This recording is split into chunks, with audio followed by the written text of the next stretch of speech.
Vamos a ver qué es esto, ¿vale? A ver, la mayoría de los cánceres de colon hereditarios son esporádicos. ¿Y eso qué quiere decir? Que no encontramos, no sabemos cuál es la causa que los produce. Y pueden ser factores ambientales, puede haber componente hereditario, pero no es un gen que se transmite y que pasa de padres a hijos y que podemos identificar. En aproximadamente un 30% nos encontramos que hay una agrupación familiar de cáncer y no sabemos si puede haber un componente hereditario claro que sea un patrón de herencia de un gen que pasa de padres a hijos. Solo menos del 10% es cuando nos encontramos esa característica, que hay una alteración genética transmisible y que podemos identificar. En aproximadamente el 3% se deben a lo que hoy vamos a hablar, que es el síndrome de Lynch, y es el síndrome de cáncer de colon hereditario más frecuente. El resto son muchos síndromes que sobre todo se asocian a pólipos. Se asocian a pólipos en el colon que aumentan el riesgo de padecer cáncer de colon si los pólipos pues, degeneran a cáncer. Y hoy nos vamos a centrar en este apartado que es el síndrome de Lynch, que es el síndrome de cáncer colorectal más frecuente. ¿Y cuándo se empezó a conocer que esto era así, que existía un síndrome hereditario de cáncer de colon? Pues nos remontamos a 1813, que este señor, Aldred Scott, era un patólogo. Y entonces le dijo esta señora de aquí, creo que era esta, le dijo esta señora de aquí, era su costurera, y le dijo, yo, señor Scott, me voy a morir de cáncer. Y le dijo, bueno, ¿tú qué dices? Y le dijo, bueno, le diría usted qué dice. Y entonces le dijo, pues toda mi familia se muere de cáncer. Y entonces yo sé que yo me voy a morir joven y de cáncer. Y entonces él le llamó la atención que su costurera estuviera tan segura de que se iba a morir de cáncer. Y entonces empezó a hacer una historia familiar a ver qué es lo que decía su costurera, si tenía razón o no. Y lo llamó la familia G, que es la familia de la costurera del señor Scott. Y entonces, pues sí, es verdad que haciendo un árbol de la familia y preguntándole por distintas generaciones, pues era muy llamativo que si nos vamos desde los abuelos de la costurera hasta abajo, pues el abuelo se había muerto de un cáncer de estómago, tenía varios cánceres de útero, cánceres de estómago, tumores de abdomen, cáncer de útero, cáncer de útero, cáncer de intestino, cáncer de estómago, cáncer de útero, cáncer de estómago, cáncer de intestino, y todos a unas edades tempranas, 42, 47, 42, 40, 44.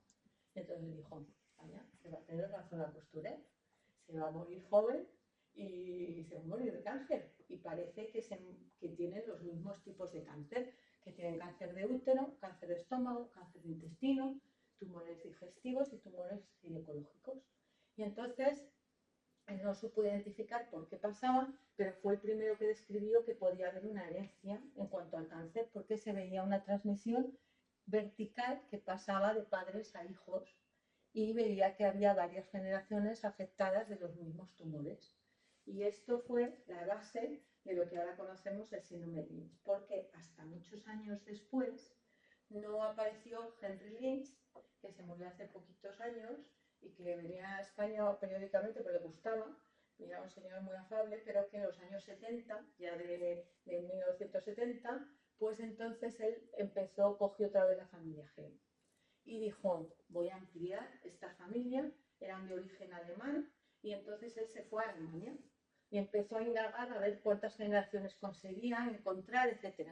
Y lo que se encontró fue, este es el árbol de la familia G más completo, y lo que se ve es que casi todos habían muerto de cáncer. Y además de esos tipos de cáncer. Y entonces dijo, pues aquí pasa algo, es verdad, tenía razón el señor Scott cuando dijo que había una herencia, y parece que hay una herencia que se va transmitiendo de padres a hijos, y es una herencia que él denominó autosómica dominante porque afectaba a hombres y a mujeres y no estaba ligada al sexo, sino que podía afectarse tanto hombres como mujeres, y nos encontrábamos varias generaciones afectadas y una transmisión vertical. Y entonces se puso a estudiar más el señor Scott y con el paso de los años, el señor Lynch, y con el paso de los años, pues se ha llegado a saber qué es lo que pasaba y qué genes estaban implicados en este síndrome que daba lugar a esas familias con tanto cáncer, sobre todo cánceres de útero y cánceres de intestino, estómago, pero sobre todo de colon. Y encontró que había una alteración en un sistema que es un sistema de reparación del ADN, que es el sistema de reparación de errores de emparejamiento de bases del ADN. Y esto no os lo voy a explicar mucho, pero os voy a contar alguna cosita. Los genes más importantes que están implicados en este síndrome son estos que pongo en la diapositiva. Todos estos, MSH6, PMS2, MLH1, MSH2, son genes reparadores del ADN. Nuestro sistema genético es muy preciso en reparar cualquier error que surja durante la replicación celular. Y esto hace que nosotros pues, nos mantengamos sanos y nuestras células estén intactas. Cuando ocurre algún error, ¿qué ocurre? Por una irradiación, porque comemos mal, porque no sé cuántos, pues rápidamente nuestro sistema lo detecta y no ocurre nada, nos mantenemos y nos vamos conservando, ¿vale? Cuando este sistema no funciona bien, esos errores se van manteniendo en el tiempo. Y esos errores son la cadena del ADN, es una cadena doble que se van conjuntando unas bases con otras con un patrón muy correcto, siempre se juntan la misma con la misma. Cuando esto no funciona bien, pues esta cadena pues, no se repara adecuadamente y ahí pueden empezar a ocurrir los errores. Cuando esto ocurre, ahora hablaremos otra vez de esto del ADN, pues aumenta el riesgo de cáncer, por lo que hemos dicho que no hay un sistema de reparación bien preciso. ¿Y de qué cánceres aumenta? Aumenta principalmente el riesgo de cáncer colorectal.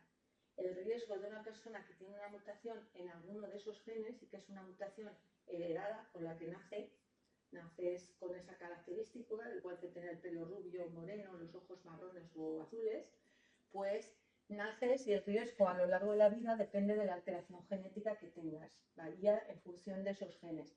Aunque los 4 genes que os he mostrado dan riesgo de síndrome de Lynch, provocan el síndrome de Lynch, dependiendo de dónde esté la alteración genética puedes tener más o menos riesgo. Y puede ser tan alto a lo largo de la vida como de un 80% de riesgo a lo largo de tu vida.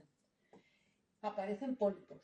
He dicho que la mayoría de los síndromes son poliposis que degeneran a cáncer en los síndromes hereditarios de cáncer de colon, pero aquí no es que no aparezcan pólipos, pero el número es un número escaso, menos de 10 pólipos a lo largo de la vida, o sea, no son cientos de pólipos o miles de pólipos, no es una poliposis adenomatosa familiar. Los pólipos tienen unas características histológicas que si el patólogo o el de digestivo está muy familiarizado con esto, hasta puede darle la sospecha de que podemos estar ante un síndrome de Lynch en una persona cuando se le hacen una colonoscopia y le extirpan un pólipo. O sea que es muy importante tener en cuenta este síndrome porque puede darnos la sospecha incluso el patólogo o el médico de digestivo. Y los pólipos aparecen con más frecuencia en el lado derecho del colon, en el ciego, en la parte del lado derecho del intestino. Mientras que en la población general son más frecuentes en el lado izquierdo, en el sigma, en el recto, en la parte izquierda del colon. Aquí es al contrario. Esto también es una peculiaridad, ¿vale? Y suelen tener alto grado de displasia, suelen ser vellosos, o sea que llaman la atención porque son un poco peculiares esos pólipos. Lo que sabemos también es que cuando aparece el pólipo, hasta que da lugar al cáncer, en una persona que no tiene un síndrome de Lynch, pueden pasar 10 años que tú estés desarrollando el pólipo y que ese pólipo llegue a malignizar, porque aparece lo que se va alterando el tejido y aparecen diferentes grados de displasia. Entonces, esto que es que se va degenerando ese tejido hasta que da lugar al cáncer, pasa normalmente en una persona normal en 10 o 12 años, mientras que en una persona que tiene este síndrome, esa secuencia del pólipo adenomatoso al cáncer está acelerada. Y entonces, ¿por qué? Por este sistema anormal de reparación del ADN. Entonces empiezan a surgir más errores, la célula se vuelve loca y ¡pum!, degenera rápidamente al cáncer. Pasan 3 años como mucho, ¿vale? Y esto es muy importante tenerlo en cuenta, pues luego os diré para la prevención. Si en una persona normal yo detecto un pólipo, lo puedo quitar y puedo hacer la siguiente colonoscopia, si no es de riesgo, hasta en 10 años.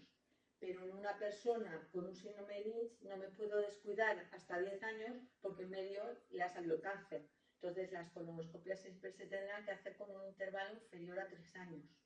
¿Vale? Y los cánceres, como he dicho, aparecen en el colon derecho con más frecuencia, la mayoría de ellos. No es que no puedan aparecer en el izquierdo, pero la mayoría aparecen en el colon derecho.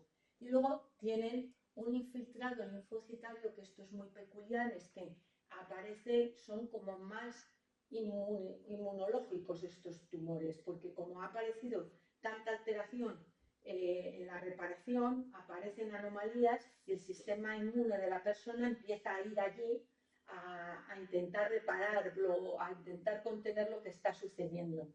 Entonces el patólogo, cuando lo analiza, se encuentra que hay más linfocitos ahí en el tumor, más de la cuenta. Esto es algo muy importante de lo que os hablaré después para los tratamientos, ¿vale? Y el que está en un síndrome de Lynch, cuando hace una analítica normal por ejemplo, de los linfocitos, en este caso, ¿le saldrían alterados? No, no le saldrían alterados en un análisis normal, no. El espectro de tumores del síndrome de Lynch, como hemos visto en la familia G, pues la mayoría de los cánceres en esta familia G pues eran tumores de intestino, tumores de estómago, tumores de útero. La mayoría de los cánceres son de colon y de útero, pero se han asociado otros tumores que se pueden encontrar en familias con este síndrome de Lynch. Y se conoce, y ahora veremos los más frecuentes, pero cada vez, como hacemos más estudios, esto lo sabe Sonia muy bien, que hacemos más estudios en tejidos y analizamos más, pues nos vamos encontrando que en diferentes tumores que no pensábamos que podían asociarse al síndrome de Lynch, nos estamos encontrando que también pueden aparecer tumores en otras localizaciones que también dependan de este síndrome. O sea, que aunque la principal vigilancia de una persona que tenga el síndrome tiene que ser a nivel ginecológico en las mujeres y en el colon en hombres y en mujeres, también nos podemos encontrar otras localizaciones otros tumores en otras localizaciones que también se relacionen con el síndrome. Por ejemplo, a nivel de las vías urinarias, de la próstata, el páncreas, la suprarrenal, el intestino delgado, que es muy raro en población general y cada vez que nos encontremos uno hay que mirar que no sea un síndrome de Lynch, en sarcomas, mesoteliomas, tumores de estómago, como hemos visto, incluso tumores germinales. O sea, que el espectro de tumores todavía está por definir por completo, porque hasta ahora lo que conocíamos del señor Lynch y del señor Scott nos apuntaba que principalmente daba cáncer de colon y cáncer de útero, y eso es así, pero probablemente de muchas más cosas que todavía estamos por descubrir, porque todavía hasta ahora no hacíamos estudios genéticos en todos los tejidos, en todos los tumores. Y cuando más estudiamos, pues más encontramos. Entonces, al final, probablemente el espectro de tumores que da sea mucho más grande del que se sospechaba hasta hace pocos años. Estos son los principales cánceres que dan. El cáncer de colon en global, como hemos dicho, entre un 10 a un 80% de riesgo a lo largo de la vida en portadores. Pero dependiendo de dónde tengamos la alteración genética, puede ser más alto o más bajo ese porcentaje. Es más bajo si nuestra mutación está en el gen MSH6 o en el gen PMS2. ETCAN no es un gen reparador, pero lo que le pasa a este gen es que está pegado a MSH2 y cuando se muta o pasa algo en ETCAN se silencia, o sea, deja de funcionar MSH2. Entonces es como si hubiera una mutación en MSH2, ¿vale? Entonces no es un gen del espectro, pero al final da también el síndrome de Lynch. El cáncer de útero también el riesgo es altísimo. Buenos días. Hola, buenos días. El cáncer de útero también es altísimo. El riesgo está hasta de un 70% de riesgo a lo largo de la vida. Y es muy alto, tanto en MSH1 como en MSH2, pero sobre todo también en MSH6 en mujeres. Cáncer de ovario, el riesgo está en torno al 15% aproximadamente. Cáncer de estómago, en torno a un 10%. Y cáncer de intestino delgado, aunque he dicho que era muy bajo, no es un riesgo alto para el paciente, no llega al 10% a lo largo de la vida, como es algo muy infrecuente en población general, pues tienes que sospechar que no pueda ser, que a lo mejor estás en un síndrome de este tipo. También puede dar riesgo, como hemos dicho, de páncreas, de próstata, de vías urinarias, sobre todo en las mutaciones de MSH2, que son las que dan más riesgo de otros tumores. ¿Cuándo tenemos que sospechar que estamos ante un síndrome de Lynch? Pues hace muchos años, en el año 90, dijeron, a ver, ¿cómo detectamos qué familias pueden tener esto? Y entonces pensaron en familias que tenían cáncer de colon y que tenían muchos casos de cáncer de colon. Y entonces dijeron, se juntaron en Ámsterdam un grupo de expertos y dijeron, todas las familias que tengan 3 o más casos de cáncer de colon, que haya al menos 2 generaciones afectadas, que al menos uno de los cánceres se haya diagnosticado con menos de 50 años y que no tengamos una poliposis adenomatosa franca. Y entonces así definieron que si encontrábamos una familia así, teníamos que hacer un estudio genético de esos genes, ¿vale? Pero ¿cuál es el problema? Que hemos visto que hay otros tumores. Entonces, si en la familia lo que se ve más es útero o se ve más cáncer de estómago, ya no le hago el estudio. Pues entonces les entró este quebradero de cabeza, se reunieron otra vez 9 años después, 8 años después, y plantearon los criterios de Ámsterdam II, que son los mismos, 3 o más familiares, pero que tengan cualquiera de los tumores que se conocían entonces del espectro del síndrome de Lynch y que se reunieran 3 o más familiares, alguno con menos de 50 años, y que descartáramos que fuera una poliposis. Pese a esto, que es muy específico, si nos encontramos una familia que cumple estas características, hay que hacer el estudio sí o sí, pues lo que nos vamos encontrando es lo que he dicho antes, que conforme estudiamos, esto es más amplio y familias que no cumplen estos criterios también tienen el síndrome, ¿vale? Y está la situación que hay familias que ahora mismo la población pues tiene menos hijos, o las familias, uno vive en un sitio, otro vive en otro, y no saben si su abuelo, si su tío tuvo cáncer, si de qué era, si no sé qué, y no logramos juntar árboles tan grandes como el que logró juntar el doctor Lynch. Entonces nos quedamos con la duda. ¿Qué pasa? Pues para intentar aclarar esto, incluso se han hecho modelos predictivos como el modelo PREN, que tú metes en una aplicación que es gratis, metes tu familia y te dice la probabilidad de que tengan una mutación en tal o tal otro gen, pues es de tanto. Y te puede ayudar para sospechar. Entonces, cuando tienes familias que tienes una sospecha y que piensas que no llegas a cumplir esos criterios, pero que lo sospechas, pues si te sale en el modelo más de 2,5, pues no tienes que hacer el estudio por si acaso, ¿vale? Pese a eso, cada vez vamos ampliando más los estudios. ¿Por qué vamos ampliando más los estudios? Porque es muy importante saber si una familia tiene un síndrome de Lynch. Y lo voy a contar a continuación por qué es tan importante. Es muy importante para la prevención de sus familiares, para que lleven las medidas de prevención adecuadas y también por si aparece un cáncer, porque los tratamientos van a ser distintos y probablemente más efectivos si sabes que tiene un síndrome de Lynch. Entonces, esto es básico. No podemos dejar una familia sin diagnosticar porque estamos cometiendo un error que le puede costar su vida a una persona que haga un cáncer o que le puede, a lo mejor, evitar que surja un cáncer en una persona sana. Entonces, es algo muy importante, ¿vale? Y vamos a hablar de esto. Esto es la inestabilidad de microsatélites, que es algo que es lo que pasa en los tejidos cuando ocurre esta alteración de la reparación del ADN. No os asustéis por la diapositiva, que da un poco de miedo, menos a Sonia, que está acostumbrada a esto, pues los demás no lo sé. Pero lo que ocurre Mismatch es esto que he dicho, que error de emparejamiento de bases del ADN. Los genes dan lugar a unas proteínas que actúan en parejas, ¿vale? MSH2 es la pareja de MSH6 y PMS2 es la pareja de MDH1.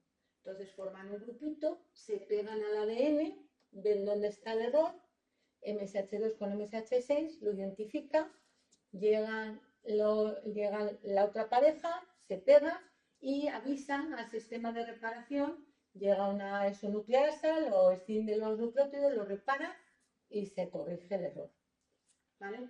Cuando eso no ocurre así y los errores se van acumulando en el ADN, pues da lugar a una cosa que es que ocurren errores.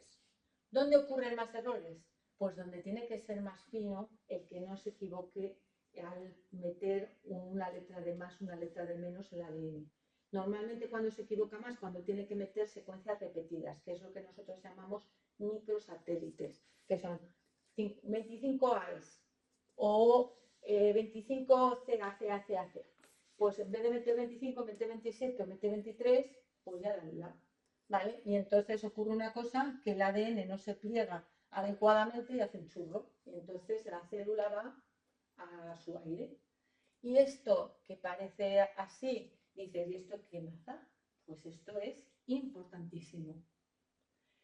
Porque lo podemos detectar por técnicas moleculares o lo podemos detectar en el tejido. El mismo patólogo ve que esas proteínas que tenían que estar en el tumor funcionando bien, pues no tiñen. Entonces, lo normal es que si yo pongo un anticuerpo frente a esas proteínas, se vea de ese color, mientras que si no funcionan bien esas proteínas, no tiñen. Estas técnicas son baratísimas y se pueden hacer en cualquier laboratorio de anatomía patológica ahora mismo para mirar si el tejido de un tumor tiene esta característica o no. Y esto antes no se hacía de rutina, pero ahora ¿qué ha pasado?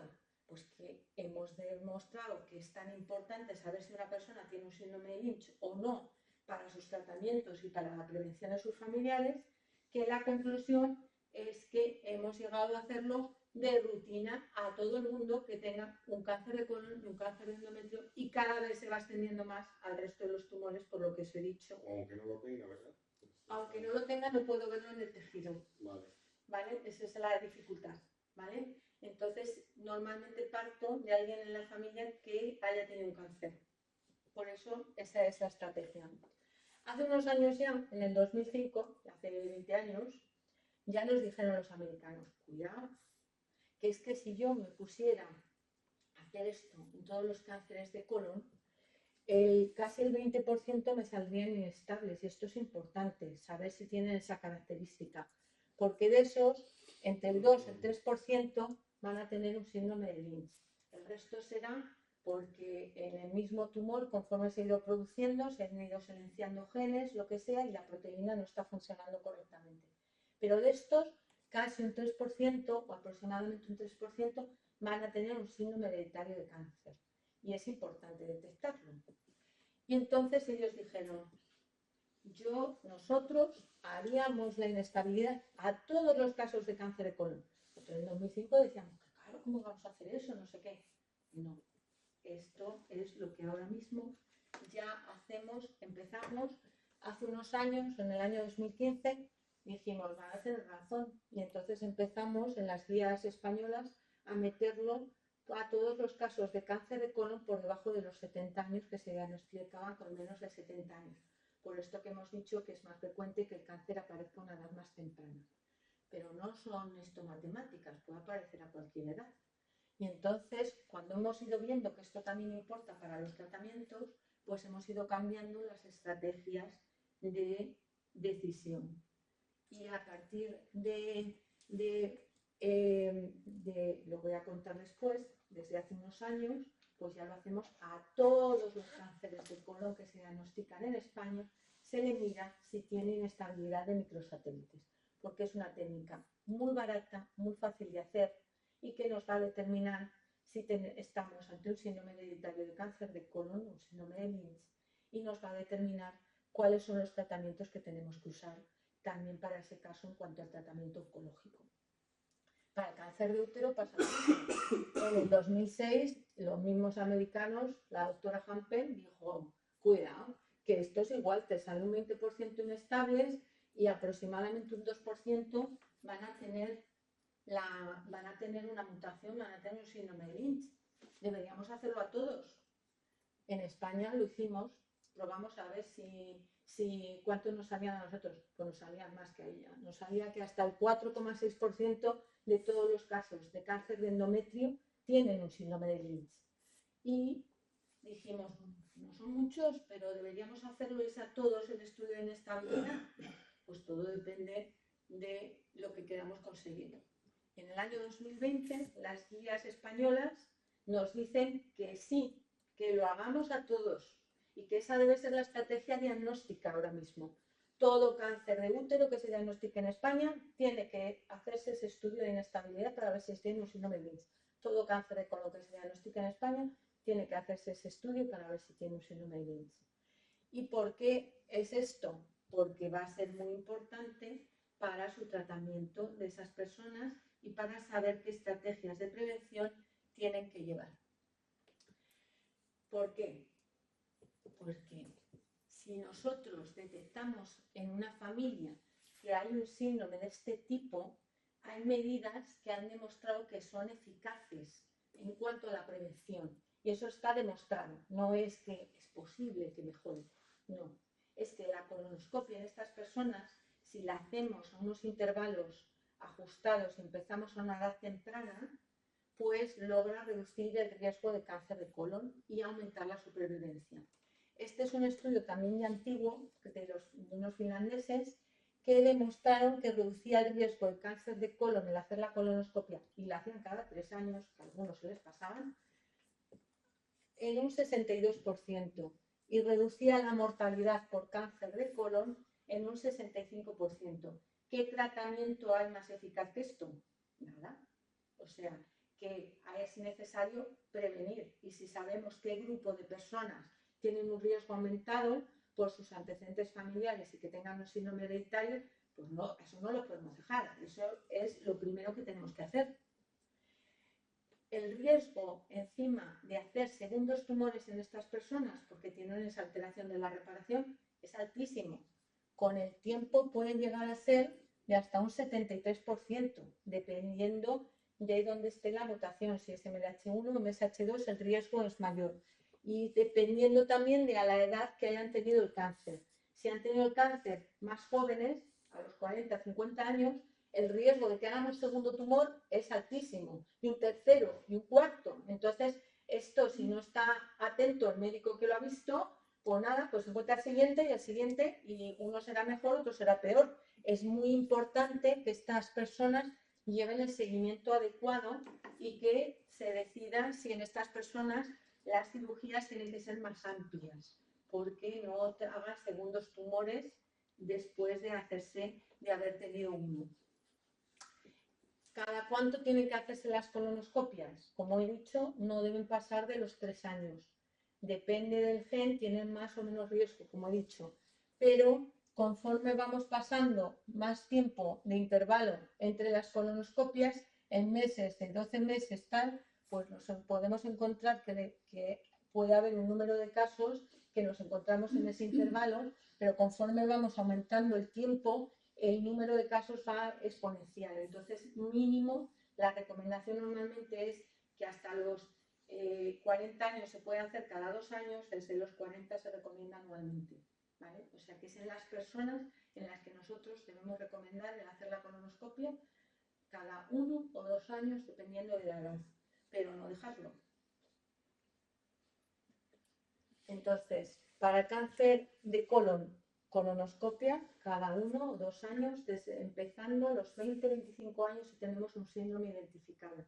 Y es importantísimo porque previene la aparición de cáncer de colon y mejora la supervivencia, y está demostrado. Para otros cánceres hay menos evidencia. ¿Qué hacemos con los tumores de útero?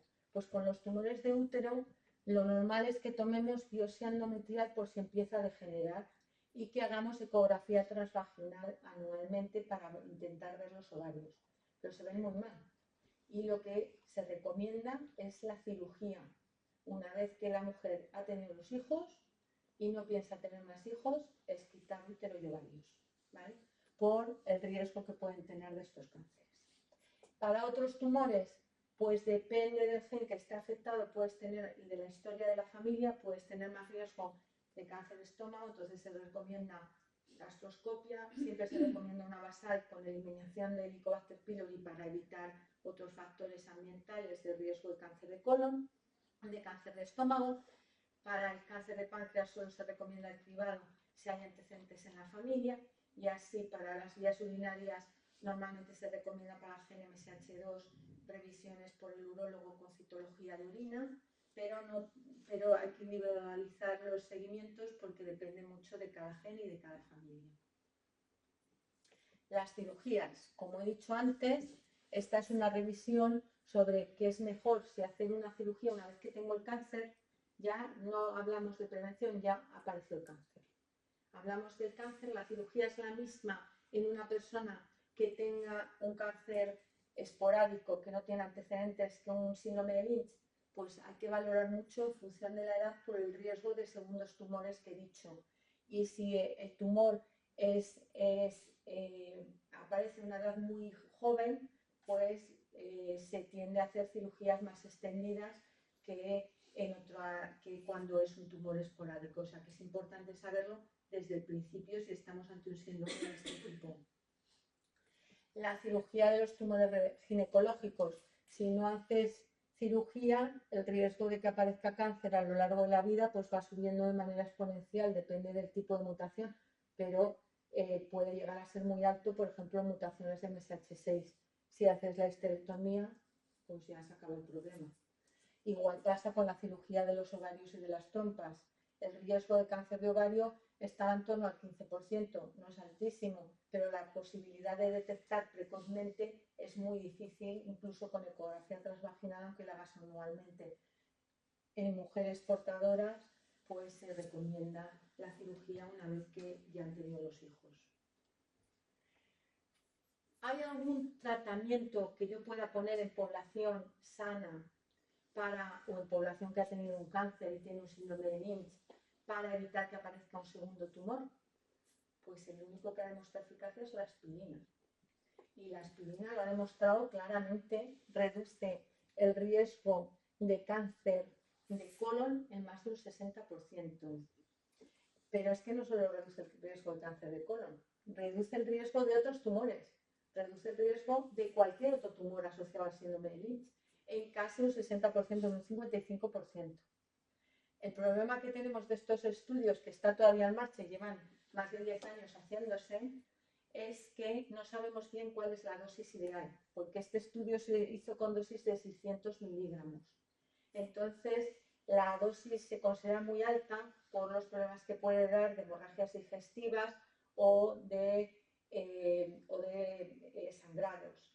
Y entonces, se está todavía haciendo un estudio que es el CAPS-3, que nos va a decir la dosis exacta a la que deberíamos darlo.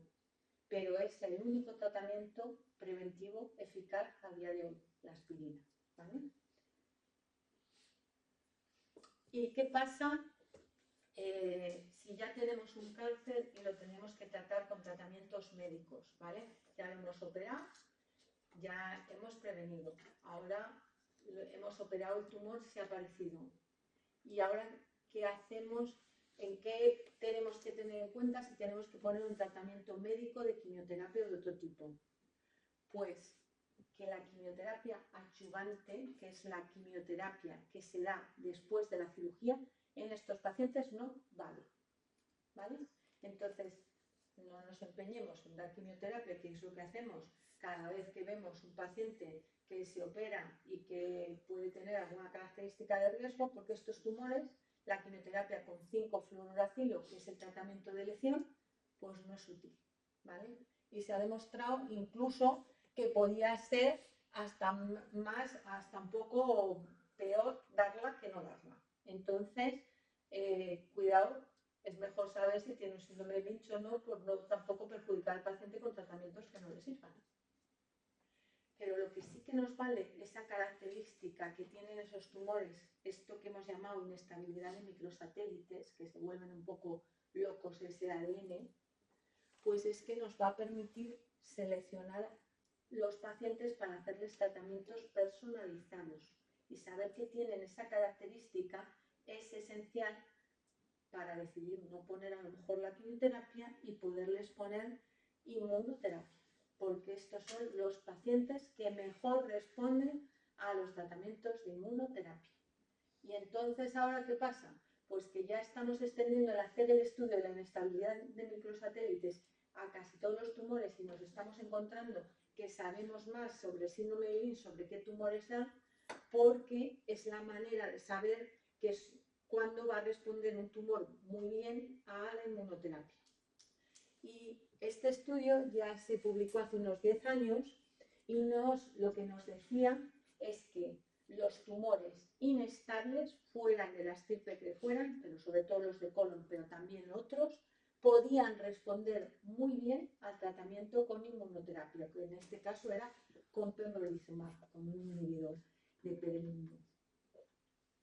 Después se empezaron a usar en pacientes que ya no respondían a los tratamientos de la quimio, o sea, una enfermedad metastásica, un cáncer de colon metastásico, que había expuesto la quimioterapia y no respondía. Y se encontraron tasas de respuesta pues muy buenas.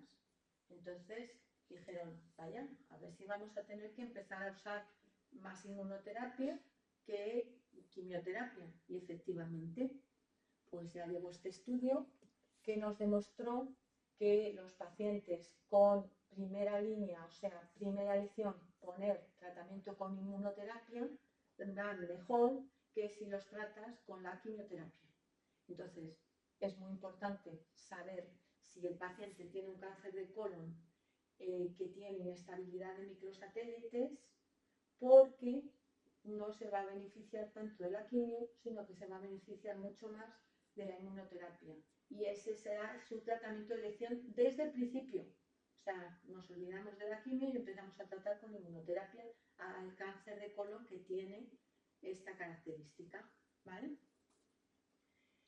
Tanto es así que esto está avanzando mucho en los últimos años y es una publicación que salió hace 2 años y salió en todas las noticias. No os acordaréis, pero salió que pacientes que tenían inestabilidad de microsatélites con cáncer de recto habían tratado 12 pacientes antes de la cirugía y todos, cuando los fueron a operar, tenían respuesta completa.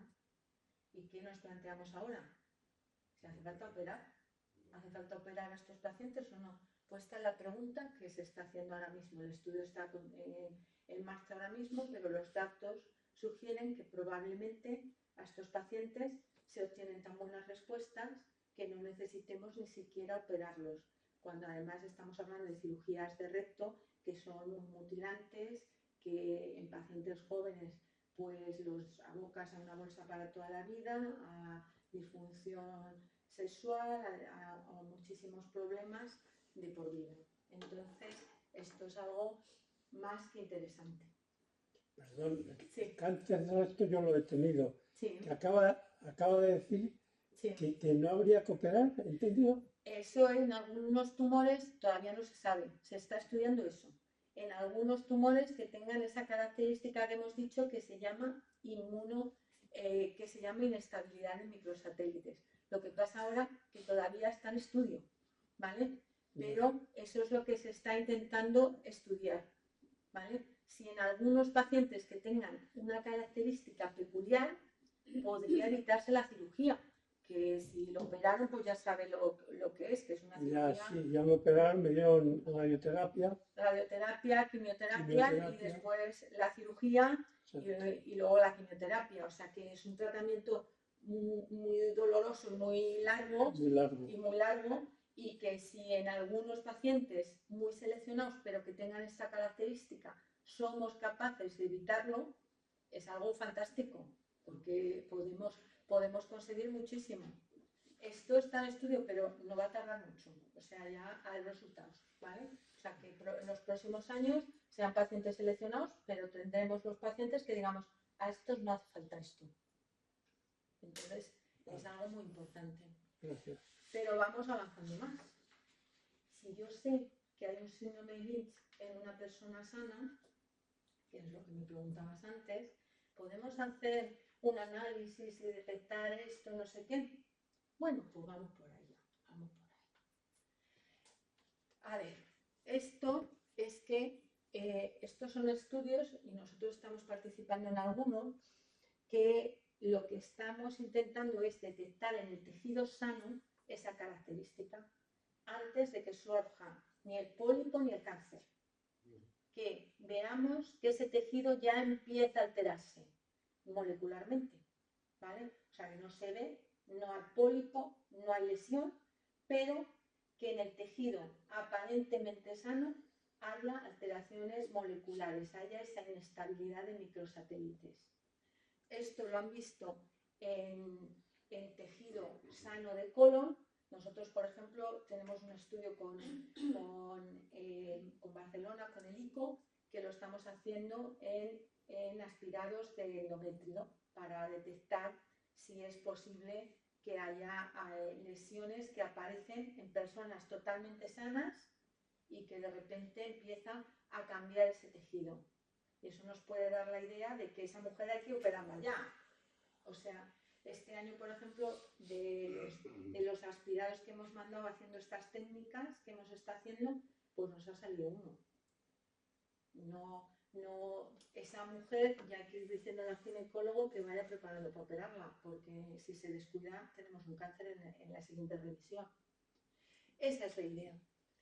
Y lo que se está viendo es que probablemente el mecanismo de producirse los tumores aquí vaya un poco diferente. Esta aceleración sea porque no todos los pacientes pasan a tener un pólipo y que luego ese pólipo se vuelva inestable y que luego haga el cáncer, sino que directamente el tejido del normal se empieza a tener esa inestabilidad, hace pólipos que sean inestables y dan el cáncer, o directamente van al cáncer.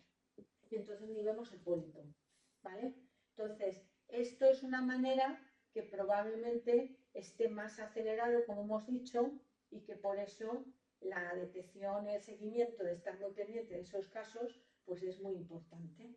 Pero esto también nos da una pista de que esos pacientes pueden tener neoantígenos o antígenos o características en la sangre de esa inestabilidad y que hagan que esas personas puedan ser identificables y podamos crear vacunas, ¿vale? Y en esto también se está trabajando y nosotros también estamos trabajando con un grupo de Houston que está haciendo esto, ¿vale? Que lo que están intentando es identificar si podemos detectar esos neoantígenos que van surgiendo por esa inestabilidad para crear vacunas en personas sanas para evitar que desarrollen los cánceres, ¿vale? Entonces es algo muy novedoso pero que ya está, ¿vale? O sea, va a ser nuestra realidad próxima. Y también para qué nos sirve, por último, el saber nos sirve, hemos dicho, para la prevención en cuanto a seguimiento. Nos sirve porque es muy importante para los tratamientos. Pueden ser totalmente diferentes los tratamientos de estas personas, de saber que tienen un síndrome de Lynch. Nos sirve porque si tenemos un tumor y ya es un tumor avanzado, los tratamientos son totalmente diferentes. Nos sirve porque probablemente en prevención para personas sanas que no desarrollen el tumor, estamos dando muchos pasos y va a cambiar como lo que podamos hacer en los próximos años. Pero si yo ahora tengo 30 años y quiero tener un niño y tengo un síndrome de Lynch, me acuerdo de algo de la costurera y empiezo a pensar, me interesa tener un niño o también se va a morir de cáncer, como dije yo, como decía la costurera, me voy a morir joven de cáncer. Bueno, pues también tenemos alguna cosa. Ahora mismo lo que se hace es la selección de embriones. La persona que tiene la alteración genética no se la podemos quitar, ¿vale? Podemos intentar que se desarrollen estas vacunas, podemos intentar avanzar más en el seguimiento, podemos intentar mejorar su calidad de vida, si tiene un tumor, o mejorar su pronóstico. Pero no podemos quitarles alteración genética, hacer terapia génica no. Lo que sí que podemos es hacer que si piensa tener un nuevo hijo, ese niño nazca sin la alteración genética. Y esto es lo que se llama la selección de embriones. Se hace una fecundación in vitro, se desarrollan los embriones, se analizan las células, se ve cuáles no tienen la alteración genética y esos son los embriones que se implantan y son los niños que nacen ya nacen sin la alteración genética.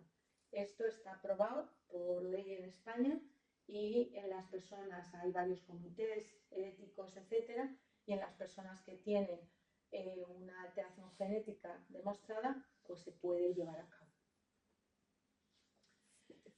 Os voy a poner un ejemplo, no sé cómo vamos de hora, vamos regular ya, pero va a ser muy rápido. Os voy a poner un ejemplo de la consulta normal. Esto es lo que nos encontramos en la consulta de cáncer familiar. Es una mujer de 44 años que viene a la unidad de cáncer familiar y viene ella a preguntar. Es sana y nos dice que su madre tuvo un cáncer de útero a los 45 años y que su hermana le han diagnosticado un tumor cerebral y un cáncer de colon a los 41 años. No os he dicho, pero en el síndrome de Lynch hay una variante que asocia tumores cerebrales, ¿vale? Glioblastomas. Entonces, es el síndrome de Turcot, ¿vale? Es una variante del síndrome de Lynch. Y entonces nos dice, le hacemos el árbol y entonces ella es esta y nos dice, este es el árbol de la familia. Las mujeres son los circulitos, las que están en negro tienen cáncer y los que están en blanco no han tenido nada. Y los que tienen unas redes que se han muerto. Entonces, su hermana tiene, no sé qué se me ha borrado aquí al poner la diapositiva, pero su hermana tiene un cáncer de colon a los 41 años y un glioblastoma multiforme a los 41, recién diagnosticado. Su madre se murió de un cáncer de útero a los 45 y tuvo un tumor también tipo sarcoma a los 48. La tía un cáncer de útero a los 39 y parece que una hermana de su abuelo un cáncer de útero a los 50.